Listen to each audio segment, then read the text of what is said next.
Esse homem viu uma nave cair na lagoa de sua fazenda e o governo silenciou tudo. Olá, pessoal. Gabriel Silveira acordava todos os dias antes do sol nascer, caminhando lentamente pelo pasto úmido de sua fazenda em Lagoa do Mato, interior de Goiás. Aos 52 anos, viúvo e com os 3 filhos já morando em outras cidades, ele mantinha uma rotina solitária e meticulosa. Naquela madrugada de setembro de 1983, o céu estava claro, mas havia uma sensação estranha no ar, uma quietude diferente, como se a natureza estivesse em suspenso. Por volta das 4 da manhã, enquanto se aproximava da lagoa que ficava nos fundos da propriedade, uma luz intensa surgiu repentinamente no céu. O clarão era alaranjado, com faíscas azuladas em volta, e fazia um zumbido grave que vibrava no peito. Gabriel parou, assustado, e viu a esfera incandescente cruzar o céu e despencar dentro da água. O impacto levantou uma coluna de vapor, e o zumbido cessou. Ele ficou paralisado. Durante os minutos seguintes, Gabriel não se mexeu. Tentava compreender o que acabara de testemunhar. Era diferente de tudo que já tinha visto. E ele conhecia bem o céu do cerrado. Quando finalmente se aproximou da margem, notou que havia um brilho esverdeado sob a superfície da água. O cheiro era forte, metálico, como ferro queimado misturado com enxofre. Na escuridão, tentou enxergar melhor, mas a neblina vinda da água turvava a visão. Sentiu um arrepio subir pela espinha e decidiu voltar para casa. Chegando à varanda, ainda com a respiração alterada, ligou para o caseiro, Ademar, que morava em uma casa próxima. Pediu que ele não se aproximasse da lagoa e que, por hora, mantivesse os animais afastados dali. Gabriel não conseguiu dormir naquela noite. Ao amanhecer, voltou ao local com Ademar. A água ainda exalava o mesmo odor estranho e o brilho esverdeado agora era mais fraco, mas ainda perceptível. Não havia destroços, fumaça, nem qualquer marca evidente de colisão fora da água. Apenas a represa estava diferente. O som dos sapos e insetos havia desaparecido. O silêncio era incômodo. Nenhuma ave sobrevoava a região. Os 2 homens se entreolharam e Gabriel ordenou que cercassem o acesso à lagoa. Mandou trazer arame farpado e improvisou uma placa. Perigo, água contaminada. Ele queria evitar curiosos. Algo dentro dele dizia que aquilo não era comum e precisava proteger sua terra e sua família. No mesmo dia, Gabriel foi até a delegacia de Lagoa do Mato e relatou o ocorrido. O sargento ouviu atentamente, mas parecia cético. Anotou alguns dados e disse que provavelmente fora um meteorito, aconselhando o fazendeiro a não espalhar rumores. Gabriel insistiu, pedindo que pelo menos a Defesa Civil fosse acionada. 2 dias depois, uma caminhonete sem identificação apareceu na fazenda. 2 homens vestindo trajes civis, mas com postura militar, se apresentaram apenas como técnicos do governo. Disseram ter vindo avaliar uma possível contaminação na água. Fizeram perguntas, tiraram fotos, recolheram amostras e partiram sem dar explicações. Gabriel notou que eles evitaram mencionar qualquer queda de objeto. Pareciam mais interessados no comportamento da lagoa. Nos dias seguintes, Gabriel percebeu movimentações estranhas na região. Helicópteros passaram a sobrevoar sua fazenda em horários aleatórios, sempre voando baixo e em silêncio. Vizinhos relataram ter visto homens uniformizados entrando em propriedades vizinhas durante a madrugada.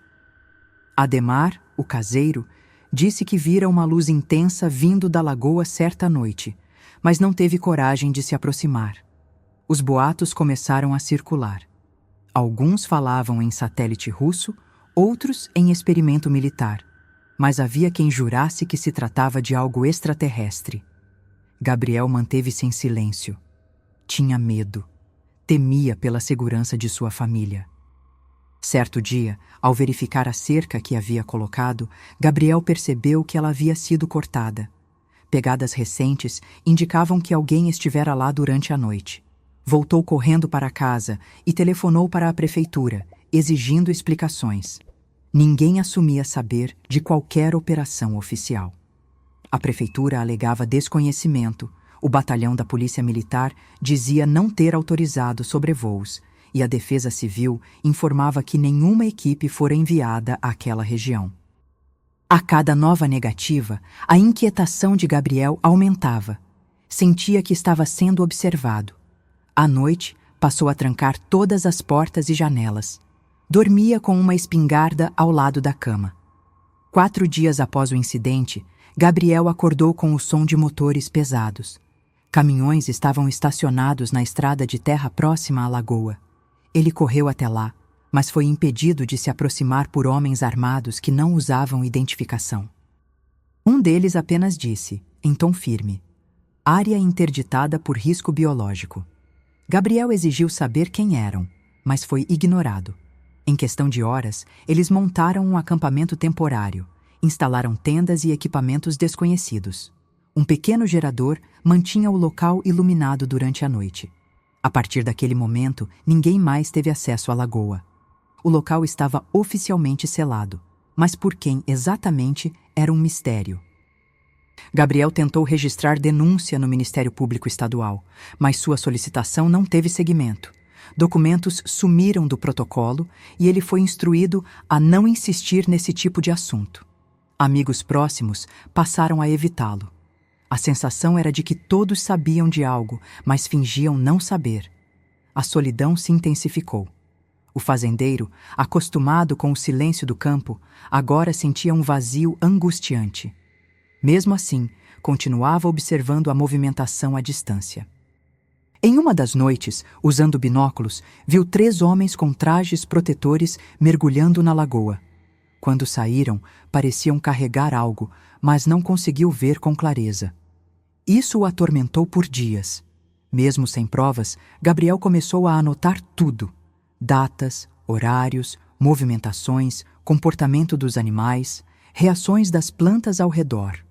Notou que a vegetação próxima à margem da lagoa estava secando de forma incomum. Árvores antes frondosas ficaram com folhas amareladas. Peixes mortos começaram a boiar. A água da lagoa ficou turva e oleosa.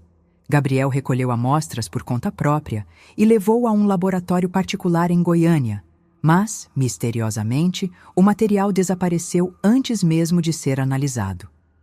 O dono do laboratório disse que não poderia se envolver e devolveu o pagamento. Gabriel voltou para casa com um nó na garganta e uma certeza amarga. Algo estava sendo escondido. A tensão aumentava. À medida que o tempo passava, a presença dos agentes se tornava menos frequente, mas mais discreta. Pareciam já ter feito o que precisavam. Certo dia, Gabriel encontrou um dos seus cachorros mortos próximo à lagoa. O animal tinha manchas escuras pelo corpo e sangrava pelos olhos. Levou o corpo a um veterinário que ficou perturbado com a cena. Disse nunca ter visto algo semelhante. Recolheu amostras, mas no dia seguinte sua clínica foi arrombada e os documentos sobre o caso desapareceram. O veterinário, assustado, se recusou a falar mais sobre o assunto. Gabriel sentia-se encurralado. Tentando manter algum senso de normalidade, Gabriel focou no trabalho da fazenda, mas a situação o consumia. A produtividade caiu. Ele mal comia e passou a ter pesadelos recorrentes com a luz caindo do céu. Escrevia tudo em um caderno escondido atrás da estante, registrando cada detalhe que pudesse servir como prova. Mesmo sem saber o que exatamente havia ocorrido, tinha certeza de que não se tratava de um simples fenômeno natural. A ausência de respostas oficiais, o sumiço de provas e o medo crescente ao redor da lagoa o levavam a crer que algo muito maior estava em jogo. Algo que não podia ser dito em voz alta. Depois de quase 2 semanas do ocorrido, Gabriel decidiu contar o que sabia ao filho mais velho, Águido, que estudava agronomia em Goiânia. Telefonou para ele e pediu que viesse imediatamente para casa, sem dar muitos detalhes. Quando Águido chegou, estranhou o semblante cansado do pai. Gabriel explicou tudo com calma. A queda do objeto, a presença dos homens, o isolamento da lagoa, a morte do cachorro. Águido ouviu atentamente, mas se mostrou cético. Tinha um perfil prático e científico, e acreditava que tudo poderia ser explicado racionalmente. A possibilidade de um meteoro ou lixo espacial parecia mais plausível para ele. Apesar dos alertas do pai, Águido decidiu verificar a lagoa por conta própria. Durante a madrugada, sem avisar ninguém, atravessou a cerca e mergulhou na represa. Nadou até o centro, onde o brilho ainda era fraco, mas visível. A água estava estranha, com textura espessa e temperatura desigual. Um odor ácido o incomodava, mas ele resistiu. Mergulhou várias vezes, tentando alcançar o fundo, mas a lama densa o impedia. Não encontrou nada sólido. Ao sair da água, sentia um formigamento nos braços e nas pernas, mas atribuiu ao esforço físico. Voltou para casa molhado e calado, e não contou ao pai o que havia feito. Nos dias seguintes, Águido começou a apresentar sintomas estranhos. Primeiro foi uma dor de cabeça constante, depois febre alta. As articulações doíam e manchas começaram a surgir em sua pele, especialmente nos ombros e costas. Gabriel percebeu que algo estava errado, mas o filho evitava dizer o que havia feito. Quando finalmente revelou que havia mergulhado na lagoa, o rosto do pai empalideceu. Gabriel correu até a cidade para buscar ajuda médica, mas os exames não apontavam causa aparente. O médico prescreveu analgésicos e mandou repousar, mas o estado de Águido só piorava. Um medo silencioso tomava conta da casa. Gabriel passou a cuidar pessoalmente do filho, que agora permanecia na cama, os olhos fundos e a pele fria. As manchas aumentavam e a febre já não cedia com nenhum medicamento.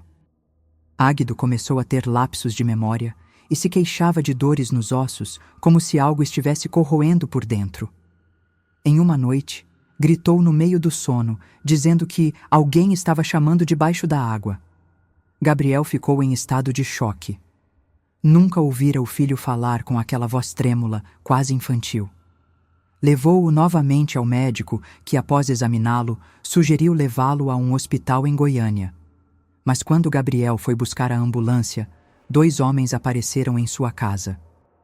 Os mesmos sujeitos que haviam visitado a fazenda semanas antes agora estavam mais frios, mais incisivos. Disseram que sabiam do mergulho de Águido e exigiram conversar a sós com o jovem. Gabriel se recusou, mas foi empurrado para fora da própria sala. Eles ficaram lá dentro por cerca de 20 minutos.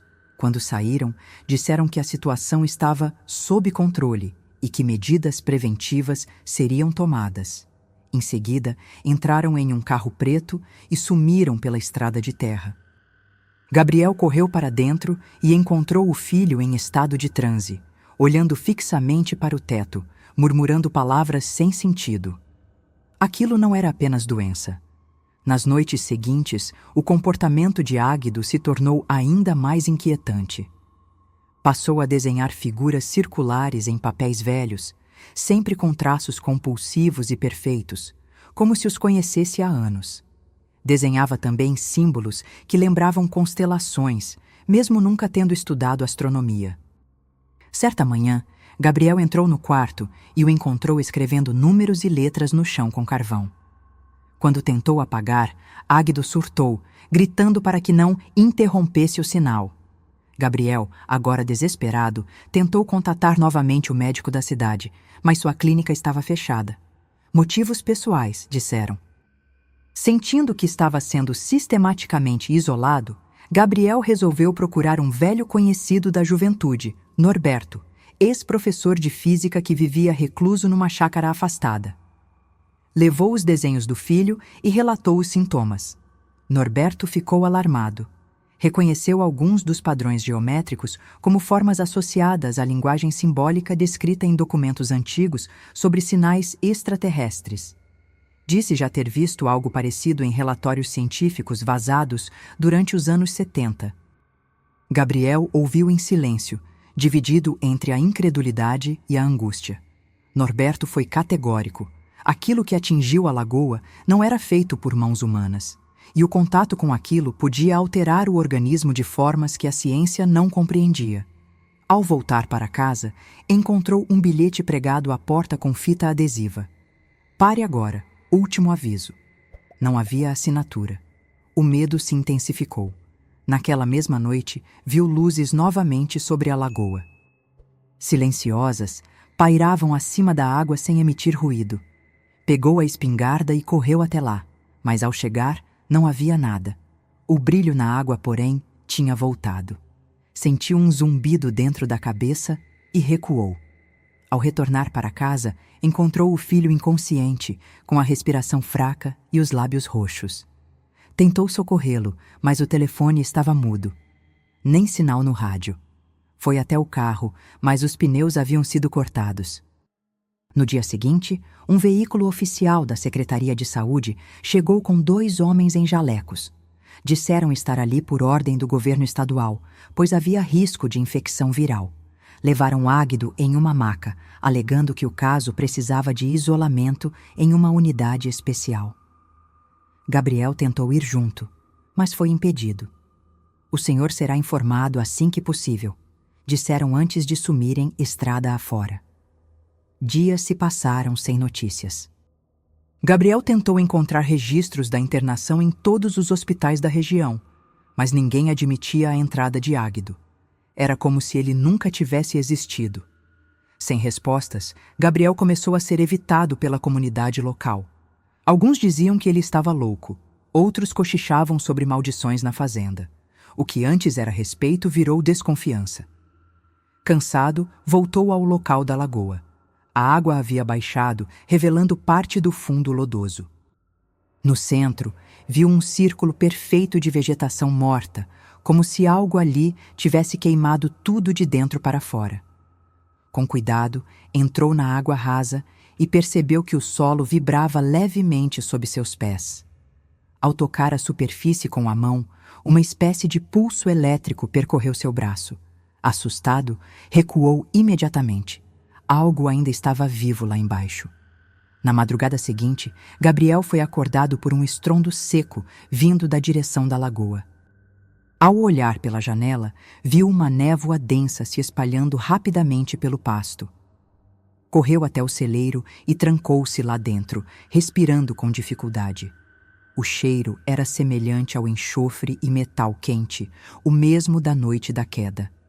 Pela fresta da porta, viu vultos se movendo em silêncio, altos, esguios, com olhos brilhantes. Ficou imóvel até o amanhecer. Quando saiu, a névoa havia desaparecido. No chão, marcas circulares queimadas indicavam que aquilo não havia sido alucinação. E a lagoa, agora, estava completamente seca. Gabriel decidiu deixar a fazenda. Vendeu tudo por valor simbólico a um investidor de fora, que não fez perguntas. Mudou-se para um pequeno apartamento em Anápolis, onde vive até hoje em reclusão. Nunca mais teve notícias do filho. Suas tentativas de abrir processo ou investigação foram sistematicamente arquivadas. Os desenhos de Águido, no entanto, ele guardou. Anos depois, viu em um documentário estrangeiro símbolos idênticos registrados no deserto do Novo México. A legenda dizia: registro de linguagem não humana. Gabriel desligou a televisão e nunca mais falou sobre o assunto. Mas todas as noites ainda sonha com o brilho esverdeado na água. O que aconteceu naquela fazenda em Lagoa do Mato permanece sem explicação oficial. Nenhum registro público, nenhuma investigação formal, nenhum laudo conclusivo. Mas os relatos de Gabriel, o desaparecimento de Águido e a presença de forças não identificadas apontam para uma verdade incômoda.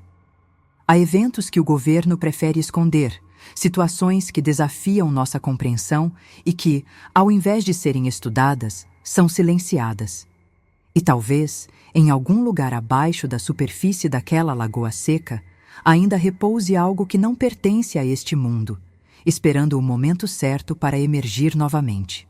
Se essas histórias despertam a sua curiosidade, e você muitas vezes fica se perguntando o que está por trás de tantos mistérios, saiba que existem livros que trazem detalhes e até respostas para dúvidas que os vídeos não conseguem mostrar. Eu separei os livros mais procurados sobre abduções, mistérios e fenômenos inexplicáveis reunidos em uma lista especial para você. O link está logo abaixo, na descrição do vídeo. Se você se interessar por algum desses livros, pode adquirir diretamente por lá. E além de se aprofundar ainda mais nesses assuntos, você também estará ajudando o canal a continuar trazendo novos conteúdos. Muito obrigado por assistir até aqui.